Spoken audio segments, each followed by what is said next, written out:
I'm in Mauritania. I've waited a long time to say those words.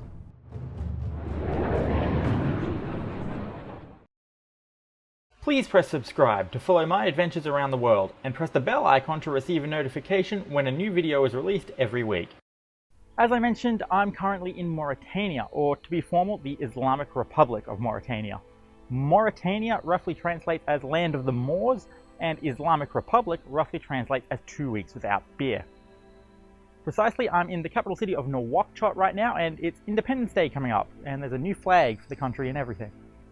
Mauritania is one of the least visited countries in the world and lies below Western Sahara / Morocco and above Senegal in Western Africa. Most of the country is comprised of the Sahara Desert, which means geologically it is a very interesting country, and it's also quite difficult to get around. Mauritania doesn't give up its secrets easily, but it rewards those who put the effort in, which is one reason I hired a driver and a guide to show me around for my first week. The capital city of Nouakchott is one of the largest cities, if not the largest city, in the Sahara. Nouakchott is a big, sprawling, dirty city located both in the Sahara Desert and on the coast of the Atlantic Ocean. Nouakchott can be an intimidating first impression of the country. It's quite difficult to navigate and traverse, especially if you don't speak French, but the people are incredibly friendly. One cool thing is that they opened a new airport in 2016 and demolished the old one, but the old runway is still in the middle of the city and is used as a public road. And while it's definitely chaotic, by West African standards, Nouakchott is nearly peaceful. Since so few tourists visit the country, salesmen are less persistent than in neighbouring countries. Not to say that they won't hassle you, especially in the central market, but they will generally take no for an answer. And there's enough to do in the city for at least a couple of days, including the camel market,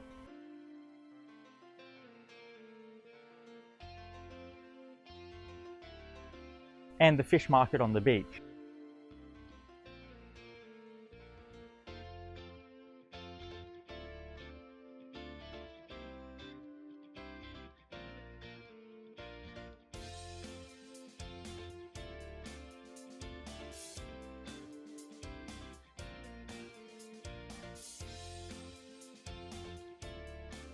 The fisheries off Mauritania's coast are the richest in the world, and a day at the port city and second largest city of Nouadhibou is worthwhile. Nouadhibou does have an active fishing port, but there are lots of other interesting things around that will appeal to different people.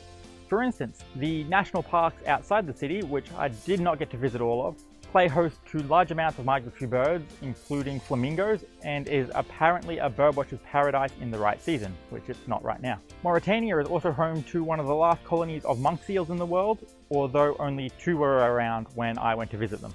There's also a ship graveyard, which used to be the largest in the world, though I'm not sure if it still holds that title. Back in times of economic distress, the government turned a blind eye to people and companies dumping their ships off the coast of Nouadhibou. Lately though, a lot of the ships have been sold and cut up for scrap, leaving just a few eerie wrecks along one beach. Leaving the coast though is where things start to get really interesting. Since Mauritania is a Saharan country, the desert is the must-do thing. And Mauritania is actually full of geological oddities and unique sites. I've wanted to visit a rock called Ben Amira for at least the last 5 years, but it's not actually that easy to get to. The traditional way to get there is to hop on an iron ore train from Nouadhibou or Zourat and get off near Ben Amira, which I'm told is incredibly uncomfortable, dusty and unpleasant. Even in my air-conditioned car, the trip to Ben Amira was not exactly comfortable. It took over 8 hours off-road through the rough desert.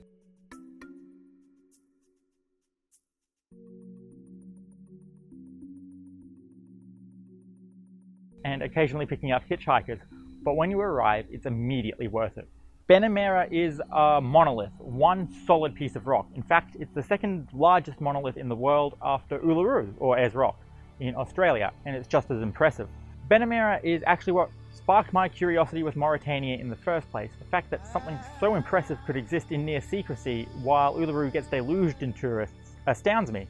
And after seeing Ben Amira in person, it actually astounds me even more, since the rock is impressive and the desert surrounding it is beautiful.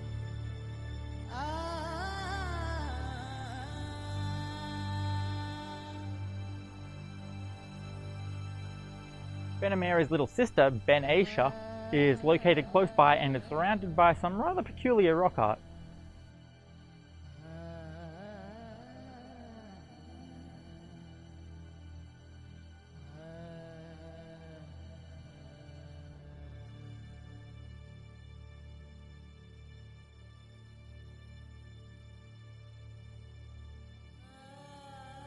After waiting so long to get here, it would be foolish to just spend a couple of hours, so up went the tents, though I ended up eschewing my tent and slept in the desert overlooking the rock,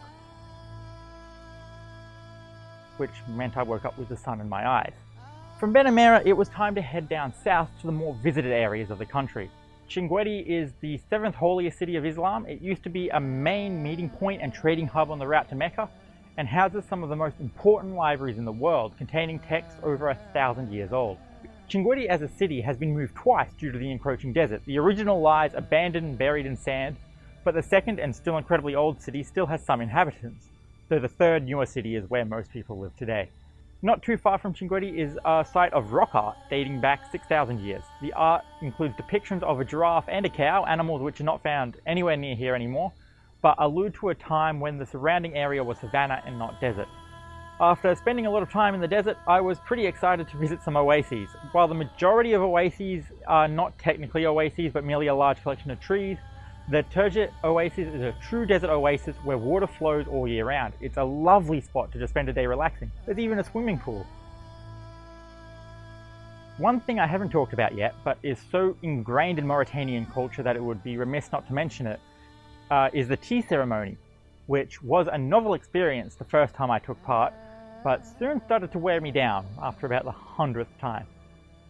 It goes on forever. I've not figured out how it works, but it seems to involve boiling water, adding sugar, adding tea, pouring glasses of tea, pouring those glasses back into the teapot, then pouring them back into a glass, then pouring it between glasses, and by this point the tea's gone cold, so the water has to be boiled at least once more. It takes at least 20 minutes, and that's just for one cup. The complete ceremony includes 3 cups and takes over an hour. I think the idea is to stimulate conversation, but since I don't speak French or Arabic, I usually ended up just going for a walk between cups. I do quite like the Mauritanian dining experience though, sitting on the floor or benches sharing from one big bowl. The food usually consists of fish on couscous or rice, which is certainly enjoyable. Seafood in Nouakchott is of particularly high quality, so as you move further inland, beef, camel and goat seem to become more popular. This video is going on for far too long now, and I've only touched on a tiny fraction of my experiences, so I will leave you with just one last one, just outside of Chinguetti. When most people think of the Sahara Desert, they think of those big oceans of sand dune, or seas of sand as they're called. These dunes make up only a tiny proportion of the Sahara, but there is one right outside of Chinguetti, and me and my guides ventured to the top of the tallest dune to indulge in another freaking tea ceremony, but it was worth it to watch the sunset over the dunes and my time in Mauritania.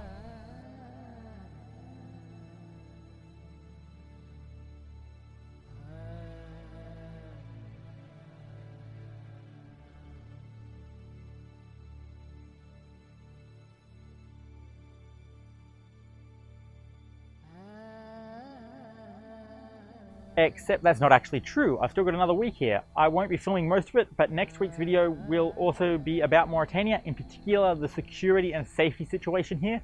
So if you're interested in visiting, I recommend staying tuned for that. Thanks for watching this generic travel vlog. I will see you next time. Happy travels!